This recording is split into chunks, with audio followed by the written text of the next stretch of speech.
esto es qué parte no entendiste. Vamos a estar compartiendo una hora, por supuesto, con mucha información, con actualidad también, con lo que se está discutiendo en estos días y con todo lo que necesitas saber, además, durante esta jornada, ¿no? Mi nombre es Mabel Corrales y voy a presentar rápidamente a mi primer invitado, porque vamos a estar hablando acerca de algo que se está viviendo en nuestra ciudad y en nuestra provincia. Parecen que los hechos de inseguridad han proliferado, seguramente esto tiene una explicación, por lo menos nos noticiamos de manera recurrente, ¿no?, de distintas situaciones que están sucediendo y que obviamente necesitan atención.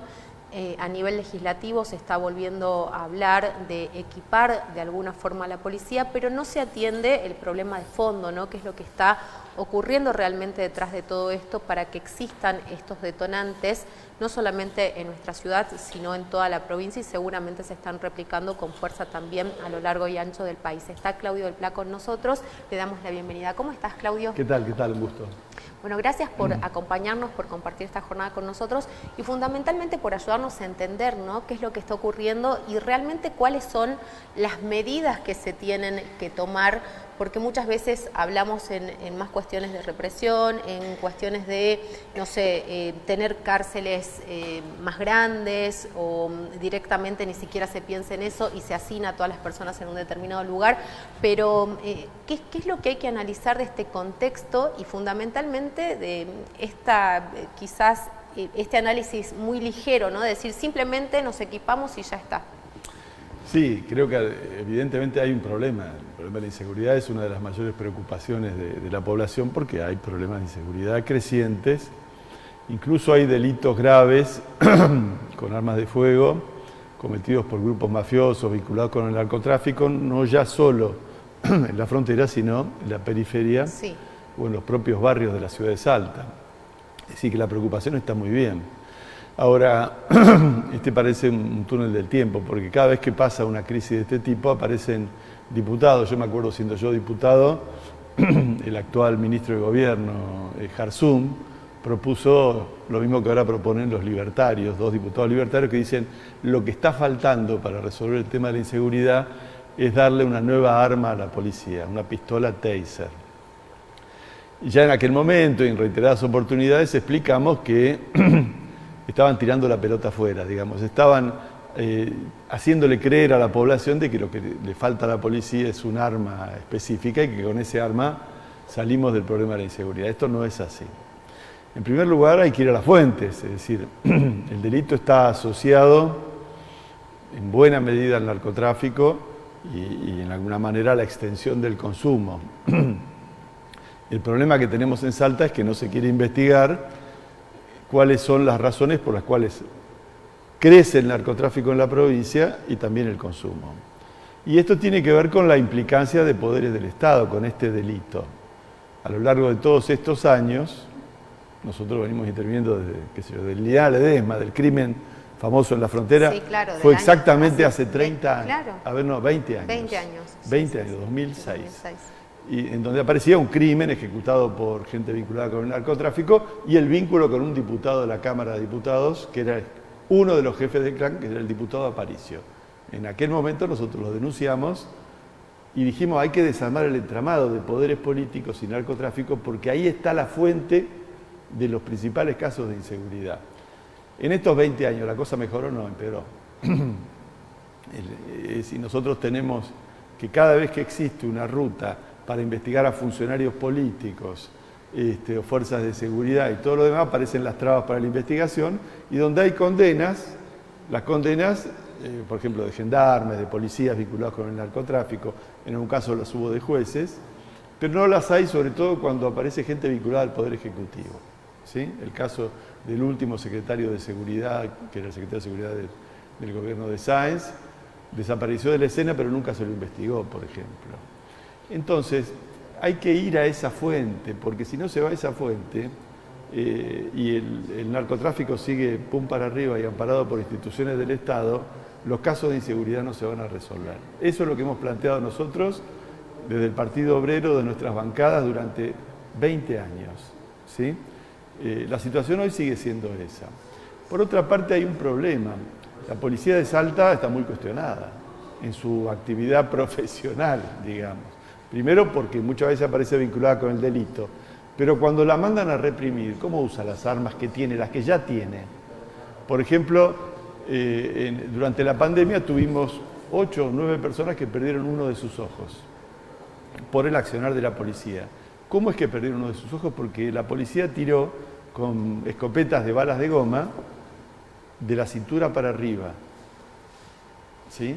Eso está prohibido por los protocolos. Es decir, es un arma que en el caso excepcional que lo tenga que utilizar, dice que solo se puede tirar de la cintura para abajo. Pero tenemos una policía que con ese arma ha dejado a 8 o 9 personas sin uno de sus ojos. Entonces, le vamos a dar un arma más, que además no es como dicen los diputados, antes los del justicialismo, ahora los libertarios, de que es un arma no letal. Bajo ciertas condiciones, una taser te mata. Depende de las características de la persona, depende de si el impacto de esa descarga eléctrica viene sobre una persona que tiene alguna enfermedad previa. Bajo determinadas condiciones es un instrumento que puede ser mortal. ¿Sí? Por eso fue cuestionado y no se aplica en un montón de lugares del mundo. Claro, y por eso tampoco es libre de tener... en tu bolsillo, claro, en tu cartera. Sí, como un elemento de defensa personal. Lógico. Obviamente. Entonces, si ya hicieron desastre con el uso de las armas que tienen actualmente, le vamos a dar otra que además puede ser letal, y además vamos a estar engañando a la población diciendo que lo que le falta a la policía es pertrecharse mejor. No, mirá, la policía tiene una situación, primero, que la mandan a hacer muchos trabajos sucios del poder. Es decir, por ejemplo, la policía de Salta está investigada por plantar pruebas en delitos que comprometen al poder político. El caso de la francesa fue un caso muy claro. La policía de Salta, para sobrevivir un policía, trabaja una jornada normal de trabajo para el Estado, pero normalmente para armarse un sueldo, trabaja casi otra jornada en horas extras o en adicionales, porque ganan miseria, igual que todos los empleos públicos. Entonces, terminan trabajando otro mediodía para privados. Entonces, lo que debería hacer un agente público que esté bajo control de la población, que la población pueda intervenir a través de las organizaciones de derechos humanos en quienes ingresan a esta fuerza, para que sea realmente una fuerza de protección de las personas, la mitad de su tiempo trabajan para empresas privadas. Si no, no pueden sobrevivir con el salario que cobran. Es decir, acá hay que discutir el problema policial, pero no para darle una taser, sino para reorganizar la policía para que realmente sea una fuerza de protección a los ciudadanos y no una fuerza que se utiliza para la represión a las manifestaciones sociales, para el compromiso y los trabajos sucios de quien tiene el poder de turno. No queremos una policía para eso. Esas son las cosas que hay que discutir, las que hemos planteado oportunamente en el debate cuando estábamos en las cámaras, y acá lo que se quiere hacer al contrario es reforzar una policía que tiene todas estas objeciones. ¿Y cómo entra el factor pobreza, ¿no? Porque recién mencionabas con el tema narcotráfico, muy presente, como vos decías, desde hace décadas y va creciendo lamentablemente.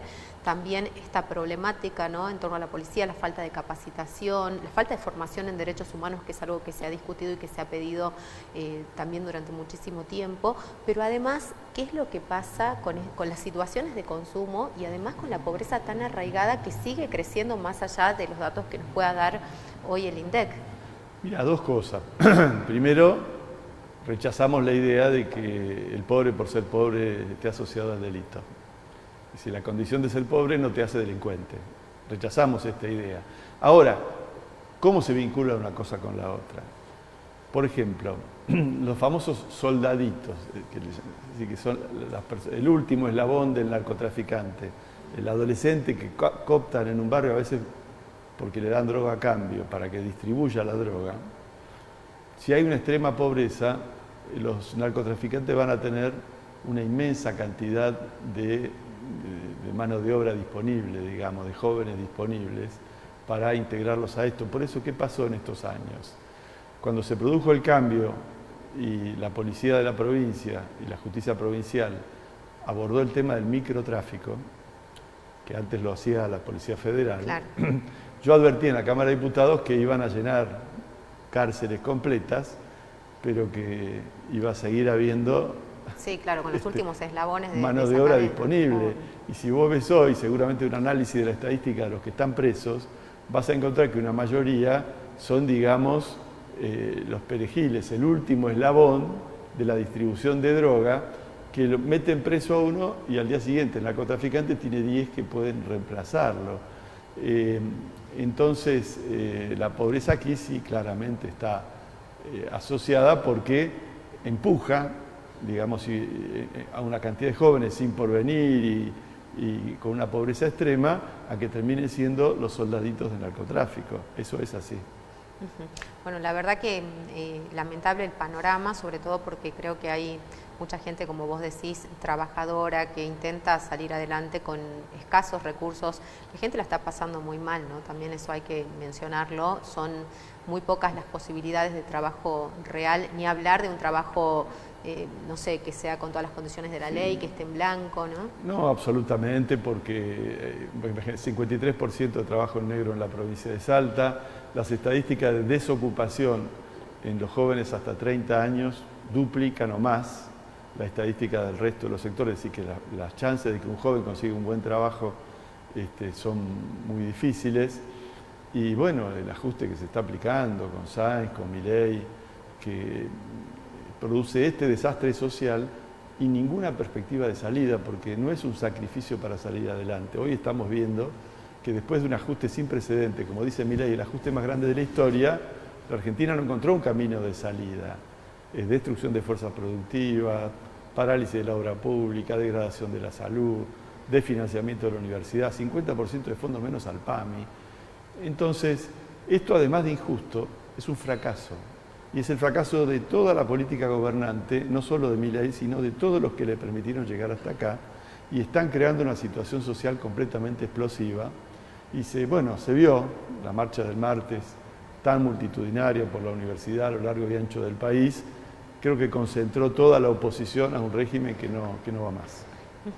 ¿Crees que hay, también el escenario con el que se va a encontrar el próximo gobierno, ¿no? Porque si Milei no es reelecto, también es una situación muy compleja para aquel que agarre el país en estas condiciones, con prácticamente todo destruido y, como vos decís, un sacrificio que ha hecho sobre todo la clase trabajadora y que no ha generado absolutamente nada, ¿no? No, nosotros advertimos de este desarrollo y además enfrentamos desde la hora cero a este gobierno, por eso la izquierda está creciendo en las encuestas. Y está creciendo mucho, lo que fue nuestra última candidata a presidente, Miriam Bregman, y el Frente de Izquierda en general, porque la gente ha visto un compromiso de todo el viejo sistema de partidos con esta política tan desastrosa para nuestro pueblo. Y bueno, hay que enfrentarla ahora. No, esperar hasta el 2027 es un tiempo que va a producir mucho más daño para la Argentina. Así que esto hay que discutirlo en los lugares de trabajo, en los lugares de estudio. Hay que dar una gran respuesta popular para encontrar una salida, porque esto fracasó. Además, probablemente sea el gobierno más corrupto de la historia. Lo estamos viendo en vivo e indirecto todos los días, con la causa Dorni y las otras causas. Entonces, no, un pueblo tiene derecho a evitar de que le destruyan su futuro. Muchísimas gracias, Claudio. Por favor. Gracias por compartir con nosotros esta mañana. Vamos a ir a la pausa. Quédate ahí que en un ratito volvemos.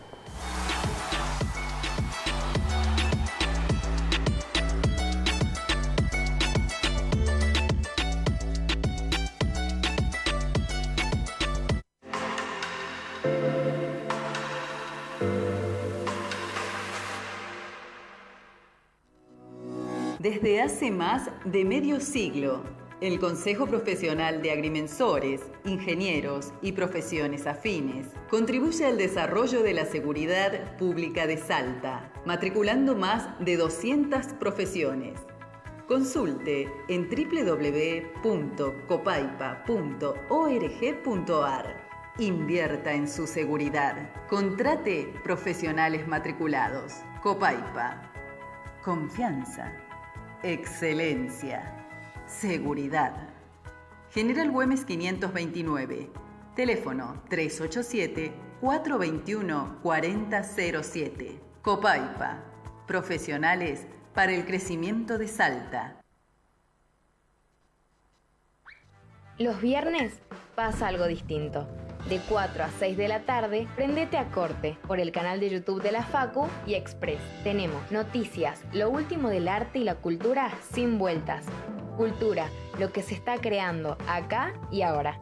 Educativo, el detrás de escena que nadie te explica. Juegos, para relajar y participar de forma activa. Un stream hecho por estudiantes, para ver el arte como nunca antes. Esto es ¡Corte!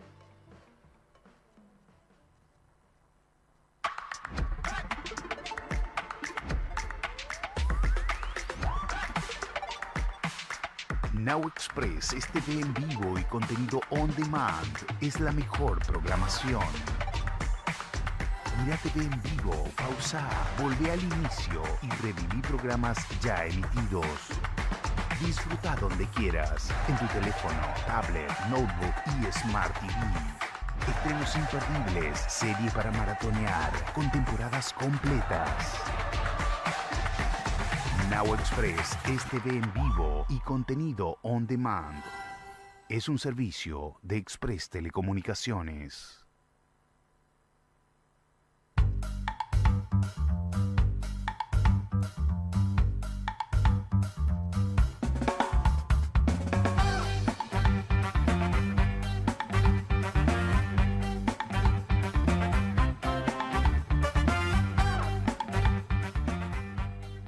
Frente a una situación de acoso en el colectivo, avisa al chofer o al inspector. Llama al 911, graba con tu celular, ayuda a la víctima. El acoso es un problema de todos. Sé parte de la solución. Es un mensaje de Saeta.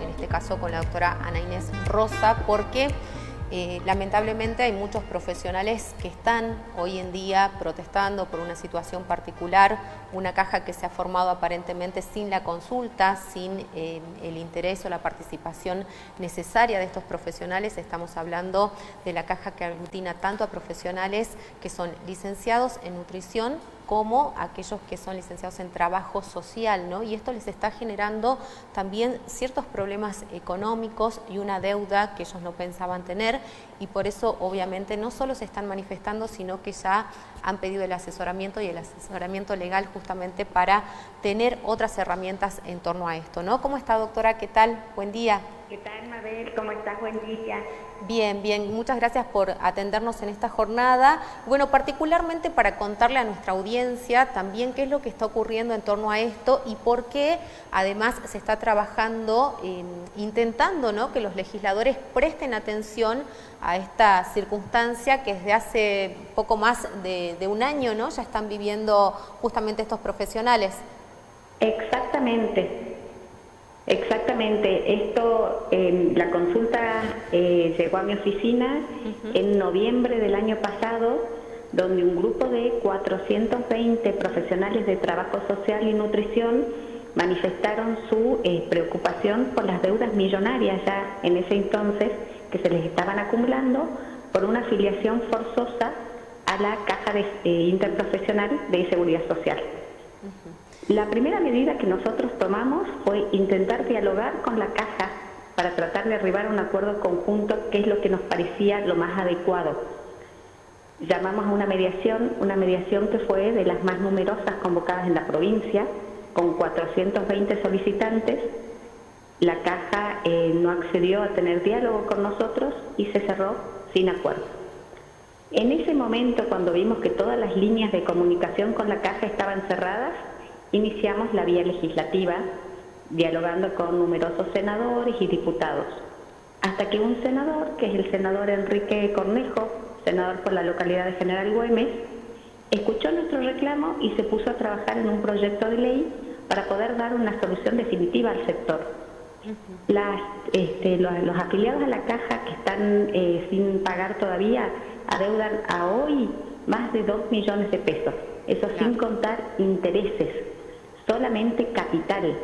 Entonces la situación es cada vez más acuciante, porque imagínense que los salarios que tienen estos profesionales rondan entre los 300.000 y los 800.000 pesos, con lo cual pagar una cuota o pagar una afiliación de 100.000 o una deuda de 2 millones les resulta realmente imposible.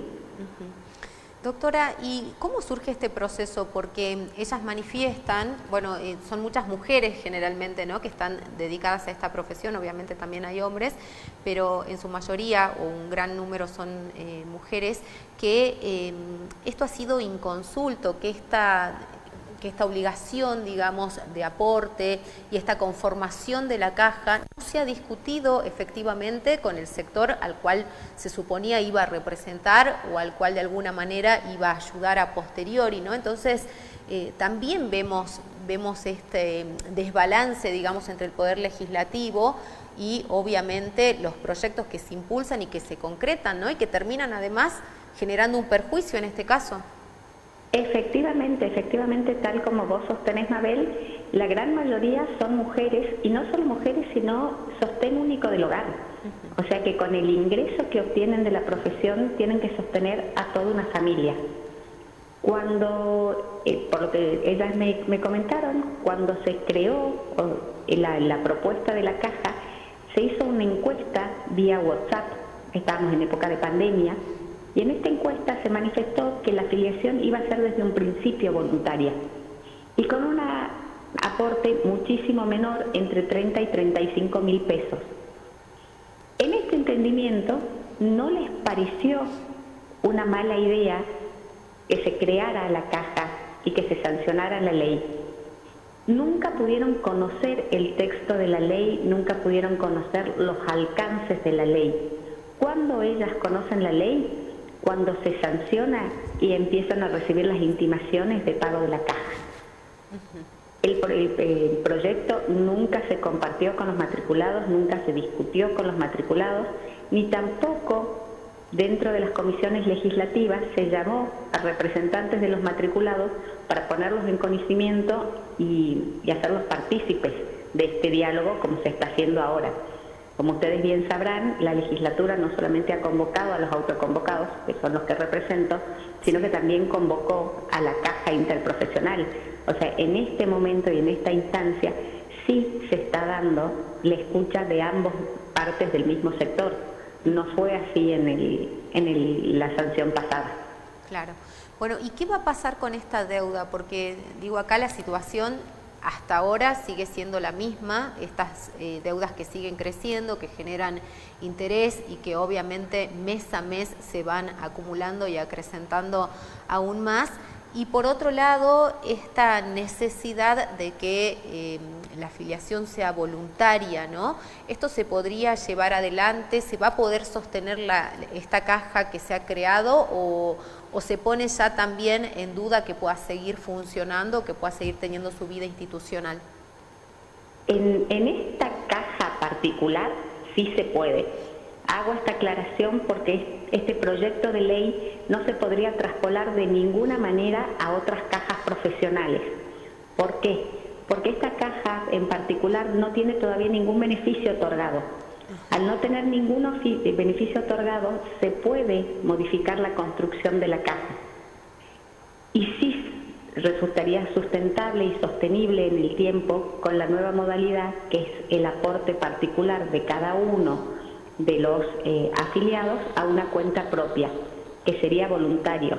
Nosotros para ver la viabilidad y para no nuevamente caer en el mismo error de sancionar leyes que a la larga sean más perjudiciales para el sector, hemos realizado una consulta actuarial en Buenos Aires, donde no solamente se ha revelado la inviabilidad de la caja como está planteada hoy, sino también la viabilidad y sustentabilidad del proyecto que plantea el senador Cornejo. Y respecto a las deudas, es una problemática que tenemos día a día, porque la caja no nos escucha, la caja no nos da ninguna respuesta, no ha dado planes de pago, no ha dado facilidades, no ha contemplado situaciones particulares de gente desempleada, con familiares enfermos, con hijos a cargo, nada. Y lamentablemente, al estar vigente la ley, la deuda es exigible y crece. Gracias a Dios aún no se ha iniciado ningún proceso de ejecución, por lo que no tenemos que lamentar mayores perjuicios, pero eso no implica que eso no vaya a suceder en el cortísimo plazo si la ley no se modifica. ¿Los aportes obligatorios que está imponiendo en este momento la existencia de la caja son similares a las de otras profesiones? Son mayores. En la caja de abogados, yo con 33 años de afiliación, estoy pagando 120.000 pesos. Solamente pago de 12 cuotas, una cuota mensual. Ellos tienen la cuota de 110.000 pesos más un adelanto administrativo más 2 aguinaldos. O sea que su aporte es mayor incluso al de cajas históricas en la provincia como es la caja de abogados. Es mucho más gravoso. ¿Por qué es mucho más gravoso este aporte? Porque la base o la cantidad de matriculados que tienen es menor. Entonces, esta base tiene que aportar mucho más plata para poder hacer sustentable esta caja y que los beneficios que se otorguen a futuro puedan pagarse. La caja de abogados, nosotros tenemos miles de aportantes, y entre estos miles de aportantes, el sistema solidario, por supuesto que es viable, es conveniente, y tenemos el suficiente respaldo para pagar todas las jubilaciones que ya están otorgadas y las que a futuro puedan otorgarse. Esa es la gran diferencia. Doctora, ¿y se conoce si es que efectivamente o fehacientemente hay algún grupo de nutricionistas o trabajadores sociales que puedan estar haciendo de forma permanente esos aportes sin estar dentro de este grupo tan numeroso, ¿no?, de 420 personas que han solicitado su asesoramiento y la mediación en su momento? Sí, tenemos ese número. Son aproximadamente 270 matriculados los que realizan el aporte de forma permanente. Hay 120, 130 matriculados más que lo hacen de forma itinerante. Ajá. Y el resto está en situación de mora total. O sea que solamente un 30% del padrón de la caja está realizando aportes. Y de este grupo que realiza aportes continuos, usted recién mencionaba que todavía no hay hechos que se tengan que cubrir. Generalmente les contemos a aquellos televidentes que por ahí nos están mirando y que no conocen lo que es el funcionamiento de una caja profesional, generalmente cubre situaciones de salud, como usted mencionaba también el tema de las jubilaciones, ¿no? Muchas veces las cajas afrontan estos largos tratamientos, por ejemplo, de enfermedades muy graves como puede ser el proceso de un cáncer, y por eso también la demanda de un dinero específico que se requiere para obviamente cubrir ese tipo de gastos, ¿no? En este caso la caja no ha tenido ninguna situación particular de este estilo y no ha tenido tampoco que cubrir algunos otros hechos de salud.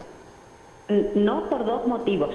El primer motivo y el principal motivo es que dentro de la ley no está prevista que la caja cubra este tipo de contingencias. Es solamente jubilatoria. Solo jubilatoria. Estrictamente para el beneficio de la jubilación.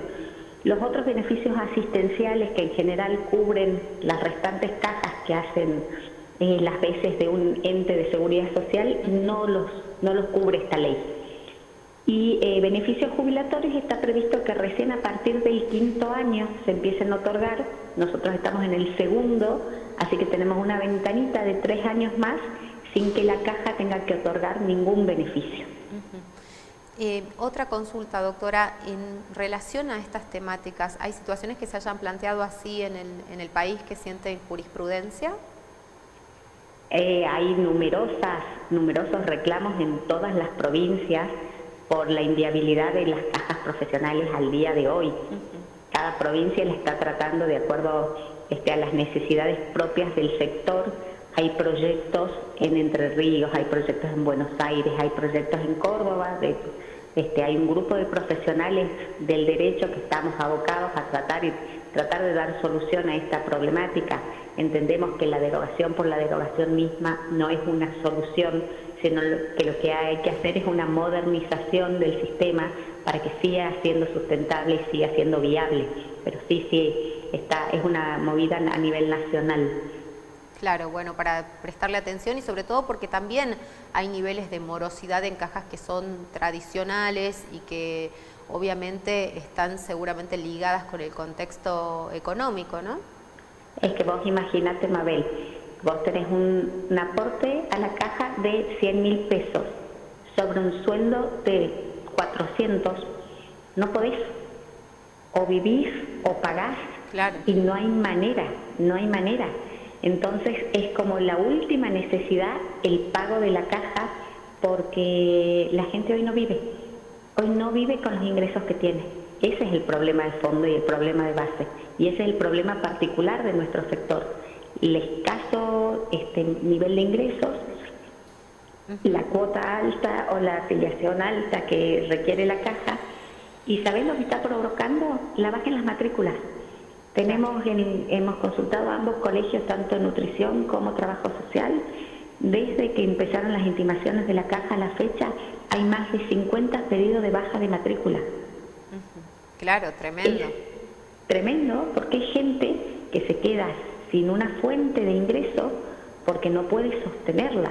O sea, estamos empujando a los propios matriculados, a los propios profesionales, a que tengan que renunciar al ejercicio de la profesión porque tienen un aporte que es confiscatorio. Claro. Es tremenda la realidad, tremenda.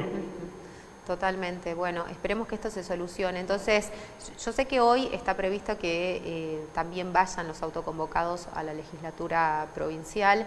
¿Cómo sigue estas reuniones que se han planteado y esta convocatoria que también se ha logrado a través del Senado? El grupo de autoconvocados se reúne todos los jueves en las puertas de la legislatura, solicitando a nuestros senadores el apoyo para el entendimiento y la escucha de las necesidades del sector y la aprobación de la ley. Sabemos que hoy no se va a tratar la ley en comisión en pleno, por cuanto ayer tuvimos la reunión nosotros, y ellos van a evaluar y debatir si necesitan alguna reunión más, alguna documentación respaldatoria antes del tratamiento de la ley.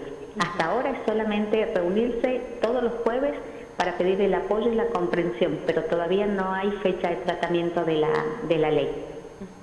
Bueno, vamos a estar obviamente cubriendo el tema, doctora. Cualquier información que exista al respecto le pedimos que nos avise y que nos mantenga al tanto. Sí, por supuesto, yo quedo a disposición de ustedes también para lo que necesiten. Un placer haber compartido este ratito con ustedes y que nos hayan dado el espacio también para manifestarnos y que las chicas hayan sido escuchadas a través de Vivos. Muchísimas gracias, que tenga una excelente jornada. Gracias a usted, Mabel, gracias. Hasta luego. Bueno, así pasaba la doctora Rosa, ¿no? Contándonos acerca de esta situación particular, una ley que de alguna manera se plantea y sobre la cual no se conocían los detalles, pero que aparentemente llevaba a una adhesión voluntaria justamente a esta caja interprofesional que en estos momentos para muchas profesionales, tanto de la nutrición como del trabajo social, les está costando sostener. Así que seguramente vamos a presentarte más información cuando esto se actualice y cuando obviamente la legislatura provincial le dé tratamiento a este proyecto, ¿no? A esta modificación. Nosotros vamos a compartir una pausa con ustedes y en un ratito volvemos.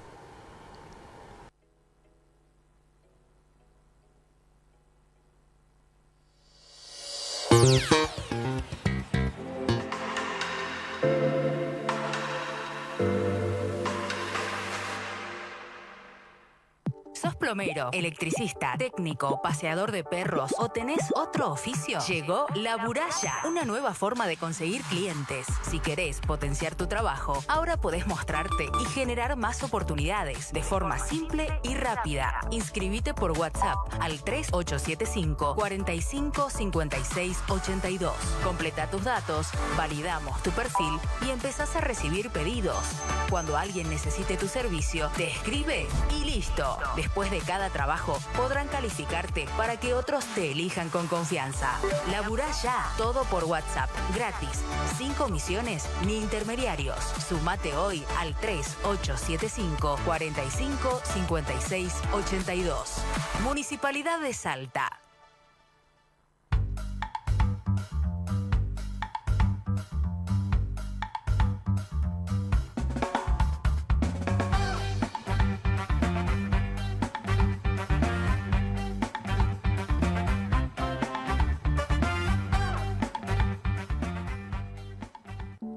¿Sabías que lo que tirás por el inodoro o la pileta puede volver a tu casa? Toallitas, aceites, pañales y residuos sólidos tapan la red cloacal y provocan desbordes. El aceite es un enemigo silencioso. Se endurece y bloquea las cañerías. Cuidar el sistema es responsabilidad de todos. Aguas del Norte, transformando comunidades. La velocidad desafía a la altura. El 22, 23 y 24 de mayo, el TC2000 llega al Autódromo Martín Miguel de Güemes de Salta para la cuarta fecha del Campeonato YPF Energía Argentina junto al Zonal del NOA. Velocidad en la altura. No te lo pierdas. Entradas en venta en norteticket.com.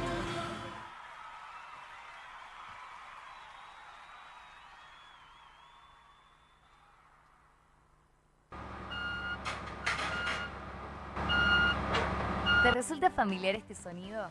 Es el progreso llegando a tu barrio.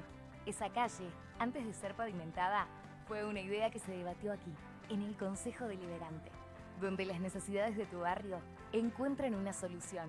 Cuando veas más espacios iluminados o un servicio nuevo que llega a tu puerta, es porque antes hubo un proyecto que lo hizo posible. Un tránsito más ordenado, una ciudad más sustentable. Es el resultado de horas de estudio y consenso. Porque legislar es eso, escuchar a todas las voces, controlar y cuidar los recursos de todos los salteños. Y claro, proteger nuestra casa común. Y a esa tarea la hacemos entre todos. Cada avance, cada mejora en la ciudad tiene un punto de partida. Consejo Deliberante de la ciudad de Salta. Un consejo más cerca tuyo.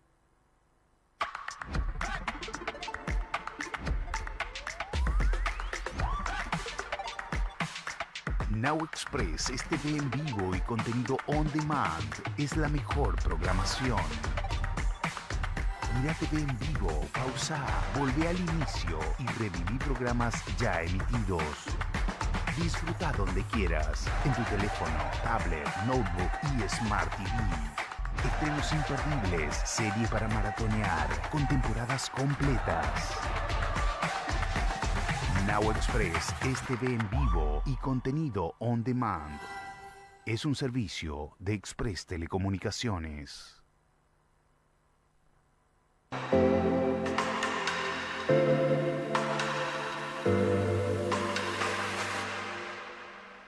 No puede ser si no tienes la reina. La noche por ley, yo soy quien te da pena. Cuando lo comemos tu hija, nadie te lo hace como lo hace la rey, como lo hace la rey.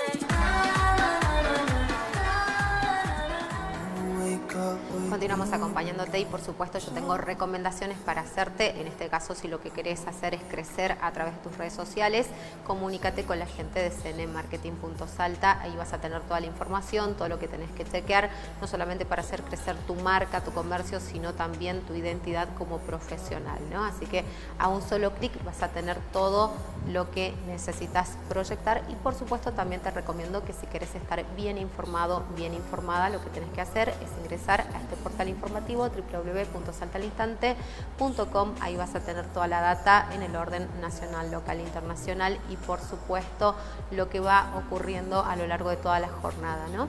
Y bueno, también hoy vamos a estar hablando acerca de la situación de los trabajadores docentes, pero también de los empleados públicos en general. Esto pasaba hace algunos días en Chubut, ¿no? Un ministro que termina huyendo a través de un techo y que lamentablemente ilustra también la situación que se va viviendo en cada provincia, con un clima acalorado obviamente, con protestas que duran semanas y que muchas veces no se terminan de solucionar. Vamos a compartirlo.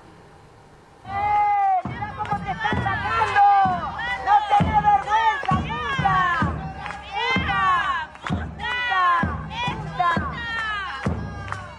¡Como la rata te sacan, puta!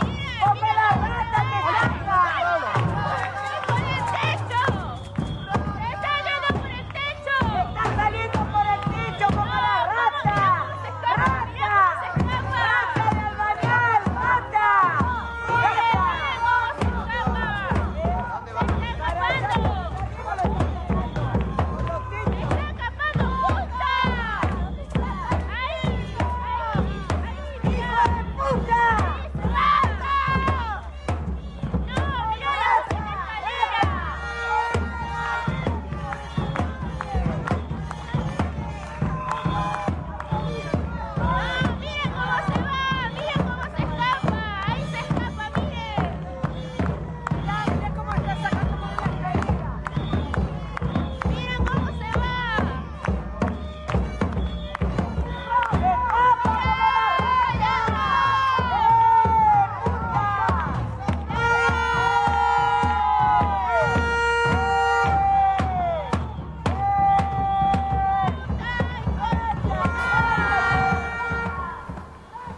Bueno, ahí estaba, ¿no? Justamente estas imágenes que, como decimos, ilustran un poco lo que ha estado pasando en los últimos días, un conflicto que llevó varias semanas de paro y de movilización y que obviamente también están relacionadas con lo que estamos viviendo a lo largo y ancho del país. Está el doctor Eduardo López con nosotros para ayudarnos a entender la problemática que viven los educadores hoy en día y fundamentalmente, ¿no?, cómo el salario no ha acompañado quizás los cambios que se han dado a nivel país. ¿Cómo está, doctor? ¿Qué tal? Gracias por compartir con nosotros. Hola, buen día, Mabel, un gusto.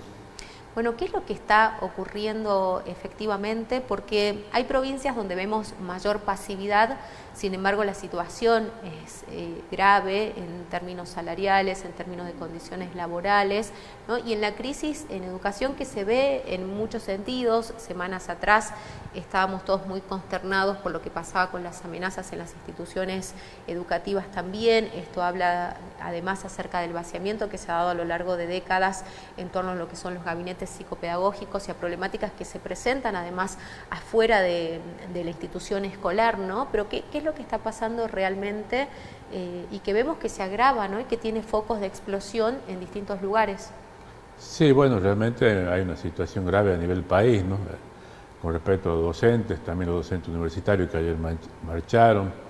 Realmente un salario que no alcanza y que progresivamente ha ido perdiendo a través de los años y más este gobierno de Milei, y aquí en la provincia con Sáenz de forma importante, ¿no?, el poder adquisitivo. En el caso de Salta ha habido una paritaria con la mayoría de los gremios docentes. Bueno, algunos rechazan pero no toman ninguna medida de fuerza y finalmente es un 10% para todo el empleado público en general, ¿no?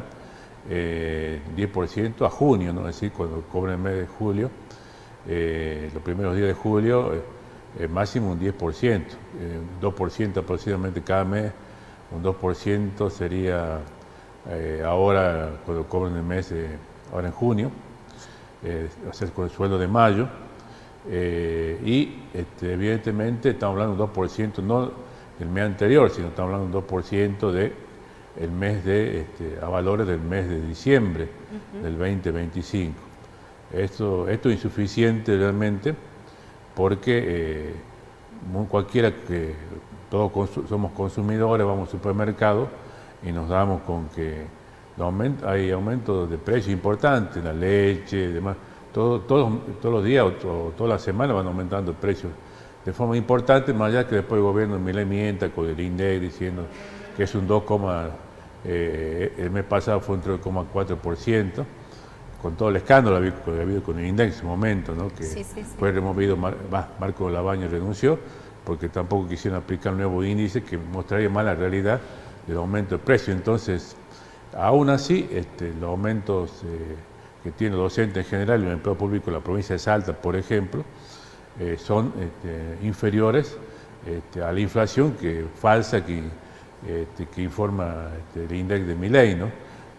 Supone un 10% en 6 meses y ya prácticamente con el aumento 3,4% aproximadamente a nivel nacional, tenés que casi un 10% ya en los 3 primeros meses, ¿no? Entonces, realmente prácticamente una pérdida de un 10% va a ser en un semestre, sumada además pérdida del poder adquisitivo de los salarios. Y en el sur, bueno, en la lucha importante se ve en Chubut, Río Negro, también problemas en Córdoba, digamos, reclamo docente en Córdoba, en Catamarca, en diversas provincias argentinas, ¿no?, que van, Misiones también veía. Sí llama la atención que en Salta no haya un reclamo, por supuesto mucho menos los gremios docentes como ADP, que más está a favor de la patronal, de los gobiernos, y en contra de los docentes, ¿no? Eso es lo más preocupante, porque he visto en muchos casos, no solamente como gremio como ADP, que no define los derechos de los trabajadores, de sus representados, sino por el contrario, tratan de afectar, de dañar a los propios supuestamente representados, no convocan un paro, y no solamente no convocan un paro, sino tratan de quebrar el paro. Es increíble que un gremio como el caso de ADP, y bueno, pero también los docentes, muchos siguen afiliados a ADP por necesidad, por lo que sea, pero deberían saber que están apoyando a su propio verdugo, que es el que termina afectando los salarios docentes, ¿no? Bueno, y obviamente lo que tiene que ver con la paritaria docente también marca un poco el pulso de lo que va a ocurrir con el resto de los empleados públicos, ¿no? O sea que, de hecho, digamos, estos incrementos que pueden llegar a tener los docentes termina beneficiándolos o perjudicándolos de acuerdo a cómo haya sido esa negociación salarial, ¿no?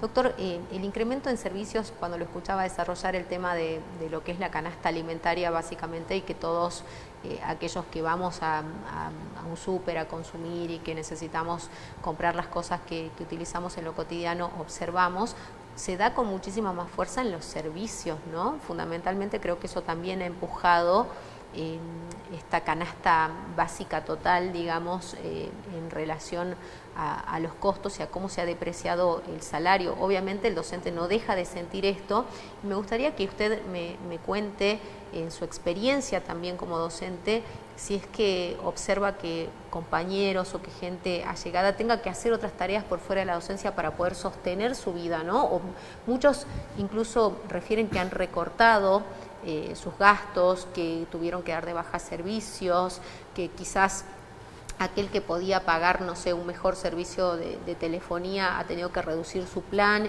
y demás, ¿no? Y que la gente trata un poco de acomodarse a esta nueva realidad que no ha buscado, porque seguramente en el momento que se eligió a Javier Milei como presidente, o que eligieron en el caso provincial a sus representantes, siempre apostaron a estar mejor, porque de hecho para eso el ciudadano se expresa en las urnas. Sí, de hecho que sí, o sea, uno ve en general, ¿no? También con los docentes que van, o vamos todos de alguna forma recortando gastos, ¿no? A veces, bueno, depende de cada salario. Una cosa es también los salarios de los trabajadores docentes primarios, y otra cosa es docentes secundarios, ¿no? Depende la situación de cada uno, depende de la hora que tenga a nivel secundario. Generalmente creo que la situación más la sufren los docentes primarios en general, ¿no? Pues son salarios realmente bajos, no porque otros sean altos, sino porque se dan otras circunstancias, de tener a veces más horas, etcétera. Depende de cada persona, pero uno en general ve que los gastos de los trabajadores va siendo cada vez menor porque se va reduciendo el poder adquisitivo, ¿no?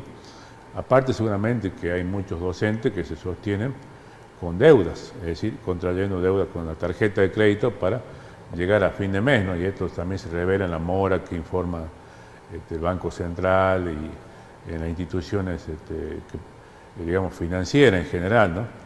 Billeteras, bancos, que realmente hacen que los docentes, alguien puede llegar a fin de mes, pero termina llegando a fin de mes pagando intereses, una bola de nieve que realmente, que a veces es peligrosa también para el que contrae deuda, porque le puede estar sujeto a un proceso judicial de ejecución por no pagar la deuda, que le rematen la casa, que le embarguen el sueldo. Entonces, hasta ahora, creo que la vía de escape ha sido esa, pero no, por lo menos en Salta no ha sido la vía, por lo menos, tratar de manifestarse en contra de esta situación económica o salarial en la provincia de Salta, ¿no? Planteada por el gobierno Sáenz, ¿no? Más que todo ha sido buscar la vía de escape, seguramente gente que trabaja o capaz que un fin de semana va a trabajar en una feria, pero yo no creo que esas sean, o que a veces los gobiernos los mandan como los emprendedores, ¿no? Pero yo no creo que esas sean las soluciones de fondo, y creo que como están las cosas se van a ir agravando progresivamente. Sí llama la atención el aguante que está teniendo el docente salteño, que ni siquiera una marcha han hecho en contra de esto, y bueno, yo les diría, bueno, traten de reflexionar, porque nadie va a venir a luchar por ellos, y mucho menos los sindicatos que los terminan entregando, ¿no? ¿Tiene algo que ver esta pasividad que usted menciona? Porque siempre hay dos fechas que son muy importantes y muy trascendentes en torno a las luchas docentes, ¿no? Que tienen que ver con el inicio del ciclo lectivo particularmente, y cuando todo arranca en el mes de marzo o fines de febrero, según el calendario escolar, y después cuando pasan las vacaciones de julio, digamos, son como las dos fechas puntuales donde se empieza a ver este movimiento y este descontento planteado, ya sea a través de paros, de movilizaciones. ¿Pasa algo en relación a esta pasividad que usted mencionaba, doctor, con las cesantías que se han dado, o sea, con estas situaciones que desde algunos lugares como CITEPSA, por ejemplo, han denunciado como disciplinadoras, ¿no?, en torno a la docencia y también, obviamente, me imagino que de alguna manera han disipado, ¿no?, estos estallidos o estos focos que se podrían haber generado. Yo creo que sí, ¿no? Claramente el gobierno provincial de Salta ha adoptado una política de terror, ¿no? Entonces, para disciplinar, no solo docentes en general, y han sido despedidos en su momento, ahora son 116 docentes, algunos fallecidos ya lamentablemente, que todavía están reclamando volver a trabajar, ¿no? Pues se mantuvieron en el paro y en muchos casos la mayoría reclamando por las condiciones de edilicia, que es cierto. Ha habido un niño Valentín, por ejemplo, que murió en La Poma, ¿no? Que no tenía que haber muerto, y hay jóvenes, niños que resultaron lesionados y demás por la mala situación edilicia de la escuela, que no son reparadas convenientemente, ¿no? Entonces, bueno, fueron despedidos y fueron tomados de una forma como especie de escarmiento, ¿no? Decir, bueno, miren, si ustedes hacen paro, le va a pasar lo mismo que a los 116 docentes, que hasta el día de hoy están ya con reclamos judiciales, ¿no? Algo que nunca había pasado en Salta, salvo ya los despidos así masivos, salvo en la época de Romero con los 5.000 excedentes. De ahí más, nunca ningún gobierno se animó a llegar a tanto como el de Sáenz, de despedir 116 docentes por reclamos laborales. No es porque faltaban, sino que está haciendo un paro que ellos continuaron haciéndolo en toda la provincia y básicamente el departamento de San Martín, ¿no? Creo que eso ha sido tomado como una amenaza, y entonces yo he visto un grupo de WhatsApp docente, gente que opera, y bueno, entiendo que es vinculado al gobierno o ADP, creando terror, decir, bueno, si ustedes ya están los controles, ya están los directores buscando lo que faltan para descontar los sueldos, para también ante un eventual despido, no digo contra palabras, pero para que se entienda lo digo de esa forma. Entonces los docentes, bueno, aguantan unos días y vuelven inmediatamente a trabajar porque prefieren resguardar puestos de trabajo a un salario, ¿no? A luchar por los salarios, ¿no? Pero entonces en este caso yo creo que tendría que buscarse medidas más imaginativas si hay disposición por parte del gobierno de decir, bueno, si ustedes hacen paro, los vamos a despedir, como esos 116 docentes. Bueno, en ese caso habría que buscar otra alternativa, por lo menos decir, bueno, hacemos una marcha en contraturno cuando no estamos trabajando, no hay menos falta, o también muchas veces renunciar a los gremios que te están por lo menos entregando, ¿no? ADP, ATE, AMED, demás, UDA, que van y firman la paritaria, o a veces no firman la paritaria de docentes, pero después, cuando termina el año, dicen, acuerdan una suma determinada y de alguna forma legitimando, acordando lo que antes no habían firmado, ¿no? Y esto termina afectando no solo a los docentes, sino a todos los trabajadores de la administración pública, incluso hasta los policías, que a veces después son los que reprimen a los docentes, porque realmente la pauta salarial docente es la que se toma para todos los trabajadores de la administración pública. Bueno, la verdad que una situación que se hace como más conflictiva seguramente en cada hogar por el tema salarial y que no sabemos hasta cuándo se irá a aguantar, ¿no? Porque como usted dice, hay un cierto resquemor quizás a manifestarse o organizarse también por esta suerte de desilusión, ¿no?, en la representación gremial, pero también Autoconvocados es como que ha perdido esa fuerza, por lo menos en este año o en los últimos años, ¿no? Que el gobierno con la política de terrorismo de Estado, entre comillas, logró quebrar Autoconvocados también, ¿no?